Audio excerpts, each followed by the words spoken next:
Hey there, McAllister with Toasty DIY, and this is kind of a two-part story, so go ahead and throw on a game to the side or whatever you'd like to listen to while I blabber about Gundam Arsenals from Japan, the game that I became ranked in without being able to read almost any of it. This story is going to kind of break up, like I said, into two parts. One is going to be my time playing the game and how I got to gold ranked, which I did. I'm very proud of, and I'll show the clip at the end as a badge of pride. And then two, how you can play Gundam Arsenals when you go to Japan, even if you don't speak the language. It's pretty easy, and I can talk you through just at least how to get started, and that way you can have fun just like I did playing Gundam Arsenal Base. And for those of you who just love Gundam and possibly clicked on this video to learn about it, I'll talk about that at the end, how the game works and whatnot. But let's talk about how I got into Gundam Arsenal Base. Recently, I've been playing a lot of Armored Core with my friends. I've never been a big mech anime guy. They appear in some things, like there's a mech, if you've gotten far enough in One Piece, you eventually see like a mech. There's mechs in Gurren Lagann, which is one of the only mech animes I've watched besides prehistoric Zoids, if you know what that is. Amazing anime with, I say amazing, a nostalgic anime with Liger Zero, this tiger mech. I thought it was super cool as a kid. I've always had this fascination with mechs in some way, but moreover with having cards that are used inside of your game, whether it be by actually physically moving cards, like when the DS had those AR cards you could set down, it would like make Mario pop out of the card. I just thought that's so cool. And this game requires getting cards, playing out like a little deck, and then attacking with those different mechs and pilots you've put together, which to me looked awesome. But for the first week, I would see it at arcades we'd go to, and I would tell myself, McAllister, you can't speak the language. There's no way you're going to figure out how to play that game. It's too complicated. There's 10 cards in every deck. You don't even know how to put a deck together or even how to get cards. I did at one point try to sit down, put 200 yen in the machine, and it spit it right back out. And now it's kind of my sign that, McAllister, you're not going to figure this out. So move on. Luckily in the arcades, though, there are these machines that give you like little, what they call Bandai passports that let you play online games, which I didn't know is what I needed. When I saw that other players all had that on there, I thought maybe I'll just buy one of these and try it, because anyways, I want it for Street Fighter. So I buy one of them and I walk over and I place it on the reader, and now it'll accept my 200 yen. So I put it in there. I'm excited, but I realize I don't have any cards. So I wait for a second. I'm like, I don't know what I'm supposed to do. And it pops up and I see that in English it says card purchase. And I think it's going to be a whole library of cards I'm going to buy from and pick my cards and put my mechs together. And I'm really excited. And I click on it, and it turns out, no, it's more like a gacha game. But at this point, it got me. I start popping yen after yen to the machine. Lets me do it 5 times. And on the 5th time, it does this like error. And I'm like, oh, it's something. And then I realize this is what it does when you track down a legendary Gundam. So what it does is usually you put in a yen, it shows this like radar screen, and it says tracking shipment. And then like boop, boop, boop, your Gundam pops out this little card slot at the bottom. But on this one, it starts glitching out, and then it's like, it says unknown signal, tracks it across, and then bloop, I hear it drop in there.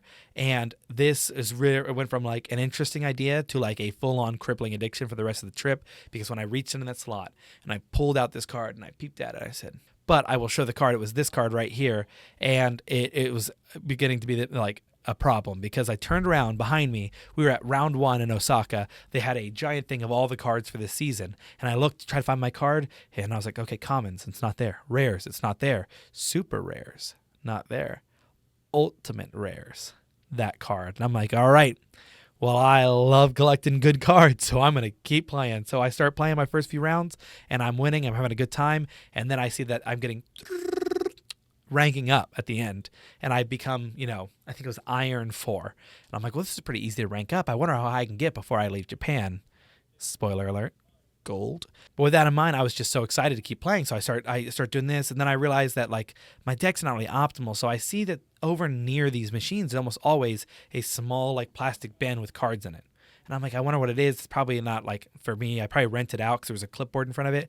But I decided to take Google Translate over and take a picture of it and see what it says. And it said, these are, the clipboard ended up being for like tournament play with COVID restrictions, and the cards ended up being like free to grab because duplicates don't work in your deck. Whatever, you can't have the same mech 5 times. You can't have the same pilot more than once. So I just nabbed some cards out that I need, and as I would get better cards, I'd put the other ones, my dupes and whatnot in there to give back to the community. And I start playing and build my deck, and I'm having so much fun. And then finally we have to leave Osaka. And leaving Osaka, I'm down bad in this game. I probably spent about $60. Realized 200 yen is about $1.20 to play. And then every time at the end of a game, it lets you drop in 500 yen for some new like things. And I think 500 yen ends up being about $5, roughly. $4 probably more like it. And I would do that almost at the end of every game in hopes of getting more rare cards. Well, at this point, I'm leaving it. I've got a deck. I found out they have card sleeves. I bought some card sleeves for it out of a vending machine. I take that home, and at night, I'm packing up all my cards before we go back to Tokyo. We go to Shinjuku, and the first thing I look up in Shinjuku is there an arcade nearby? We're looking for Street Fighter, and we're looking for Gundam Arsenal Base. And we get lucky and find a place with both of them on the same floor. I can do this, and our routine became grab 2 Jack Daniels, drink one while walking around and enjoying the sights of the city. And after that, the second one's at your Gundam or Street Fighter machine of your choice, and we'd start playing. So the first day I get there, there's a guy down at the end of booth, and I'm looking at him. It's this guy, blonde hair, braces, very nice, sweet. I found out because I walk up behind him and I see that he's like rank 1 gold, and he's got like this. And as soon as he finishes this mission, his friend goes over and checks the nearby machine when it shows the leaderboard, and I see this guy on the leaderboard as like number 6, and I'm like, this is wild. So I walk over and I'm like looking at his cards, and they're all across the board: super rare, ultimate rare, ultimate rare, ultimate rare, ultimate rare. I need a sensei. I need someone to teach me how to play this game. I've been going off the seat of my pants. Clearly there's efficiency that can be made. So I kind of tap him on the shoulder, and I hold my phone. I say, "Sumimasen." I show my phone, and on my phone I have written, "You look like you're really good at this game." And he goes, "Oh, thank you, thank you, thank you." He knows a little bit of English. So he says, "Oh, I appreciate you." He goes, "You play?" And I'm like, "Yeah, I play. I just started a few days ago." He goes, "Oh." I was like, "But I just don't get how to build a deck." And he goes, "Oh, let me see your cards." And he takes them out, dude. He starts going through them, and he fixes me up a deck, and he's like, "Oh, best combo. He goes, "These are your facility breakers. These are your bot breakers. This is your defender." And he sets it up for me. And he goes, "Do you want to play a game and I'll mentor?"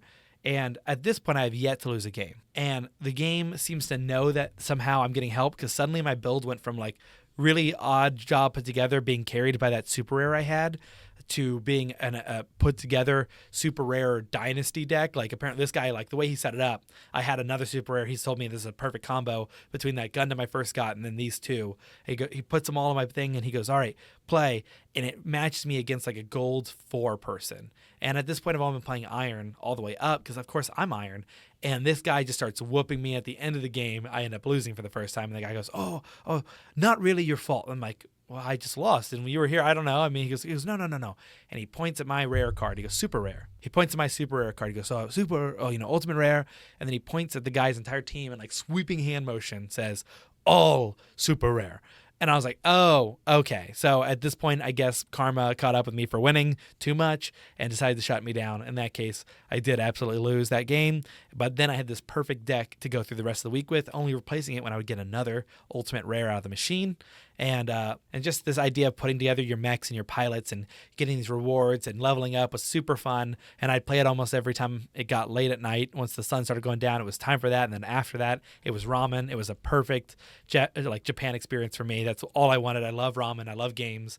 And I just wanted to be around the world and the vibe. It was very fun, and getting to meet these guys was super cool. He came in multiple times while I played, and I got to see him. And then fun fact, the night that I hit gold rank, I'll show the footage right here.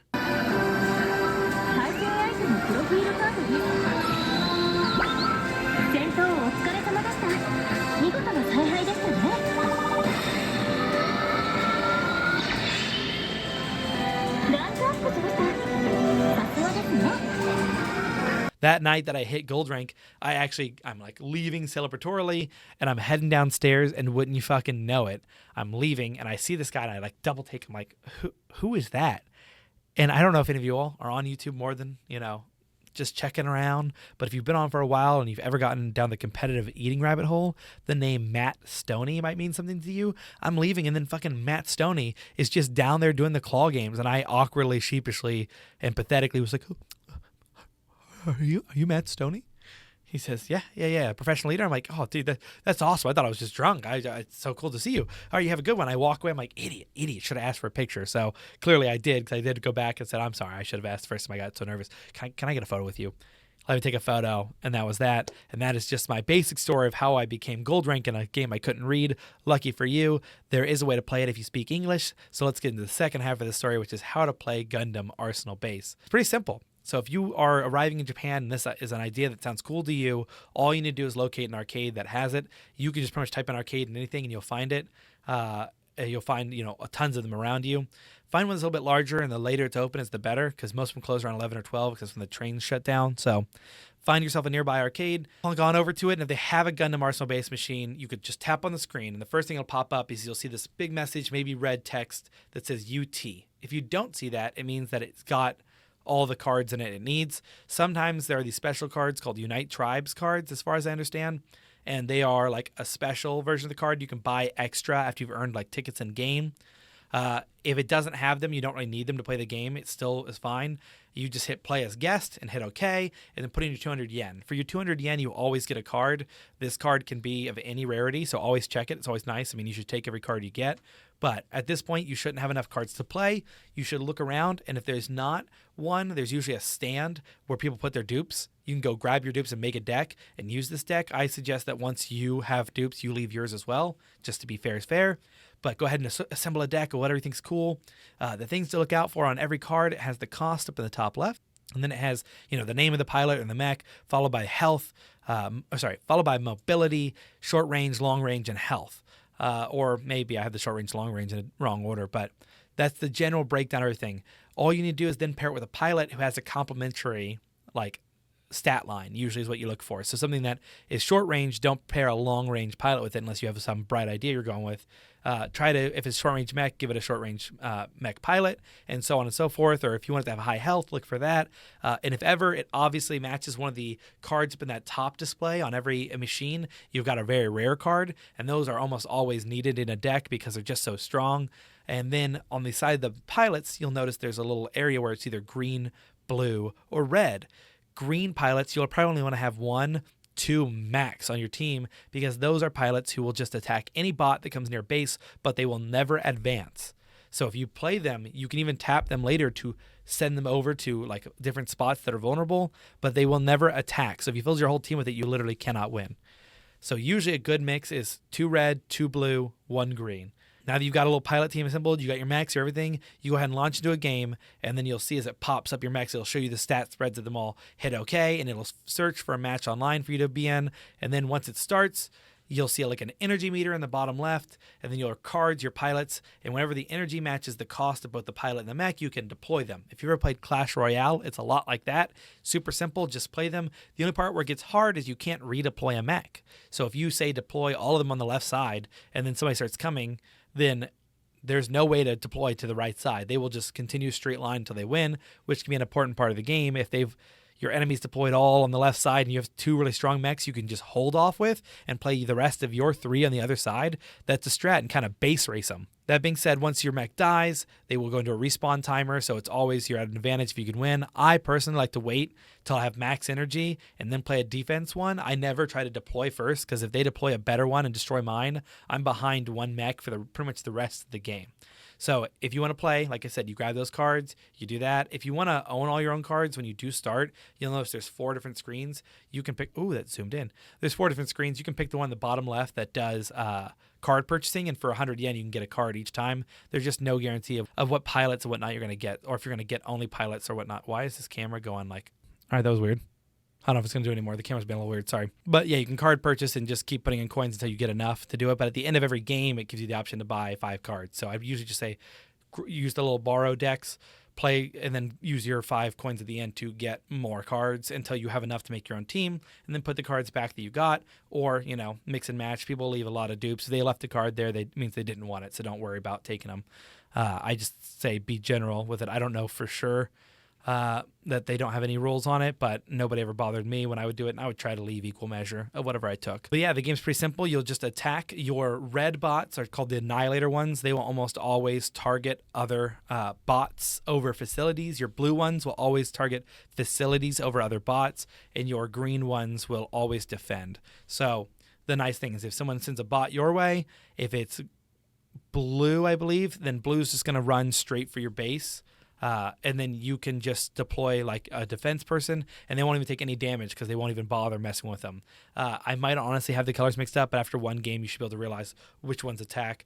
because some of them will just ignore bots and go for objectives only. So that nice little spread is good. So you want to have some good mechs for like taking out other bots, and then some good mechs for attacking, and then just start deploying and try to get through it. There's also something in the bottom left of the game called like the UT Tribe Battle you unlock when you hit like level 5 in game, which means you'll need to get one of those cards, those Bandai passports, from like a machine around the arcade. Usually if you just like go up to a person, say sumasen, and then show them like a picture, just like a Bandai passport, they will take you to a machine that you can just drop in a couple hundred yen and get that card for. It lets you play online and also tracks your progress. The UT Tribe Battles are like duo fights. Usually you can only use a comm unless you have a friend with you who wants to play the game as well.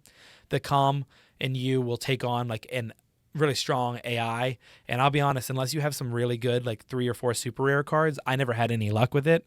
And even when I had about 4 super rare cards, I was still like scraping by. The bot I was with, I'm guessing, had a better loadout than me because we ended up winning. But it's pretty fun to do. So if you want to try that out, you go for it.